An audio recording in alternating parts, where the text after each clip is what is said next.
निवेदन जे दिलेलं आहे ते दोन दिलेले आहेत। सर्वात प्रथम दिलेलं आहे प्रिंट मीडियाच्या संदर्भात, जे पत्रकार कॉम्प्लायन्स करत नाहीत त्यांच्यावर कार्यवाही व्हावी आणि डिजिटल मीडियामध्ये जे पत्रकार खरोखर चांगलं काम करतात त्यांचं नियमितकरण व्हावं, अशा दोन प्रकारचे वेगवेगळे निवेदन आम्ही दिलेले आहेत।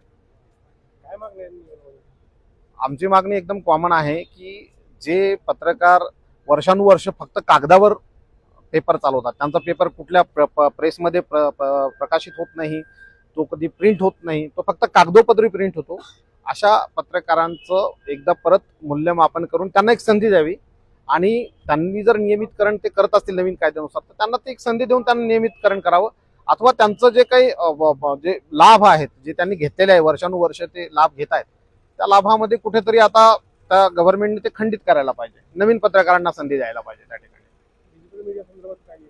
डिजिटल मीडिया संदर्भात भारतातले जे बाकीचे राज्य आहे, महाराष्ट्र वगळता जे राज्य आहेत बाकीचे, राजस्थान, छत्तीसगड, गुजरात, मध्य प्रदेश, उत्तराखंड सारखं एक छोटं राज्य, ते जर डिजिटल मीडिया पॉलिसी आणत आहे तर महाराष्ट्र जे की देशाचं खूप मोठं आर्थिक पाठबळ देणारं देशाला राज्य आहे आणि सर्वात महत्त्वाची गोष्ट म्हणजे देशामध्ये सुद्धा भाजपचं सरकार आहे, महाराष्ट्रातलंही भाजपचं सरकार आहे।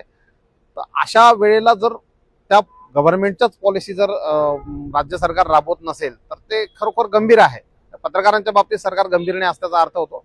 तर दोन्ही गोष्टीचा विचार करून सरकारने डिजिटल मीडियाला सुद्धा नियमीकरण केलं पाहिजे। आपलं पुढचं पाऊल काय असेल? आज निवेदन दिलं, आम्ही यानंतर मिनिस्ट्री ऑफ इन्फॉर्मेशन ब्रॉडकास्टिंग जे आहे नवी दिल्ली, त्या ठिकाणी जाऊन राज्य सरकारच्या या संदर्भातल्या कुठल्याही गोष्टीचं पाऊल त्यांनी उचललं नसल्यामुळे संबंधित विभागाचे जे काही अधिकारी आहेत त्यांच्यावर कठोर कार्यवाही करावी असं आम्ही केंद्र सरकारकडे निवेदन पाठवू।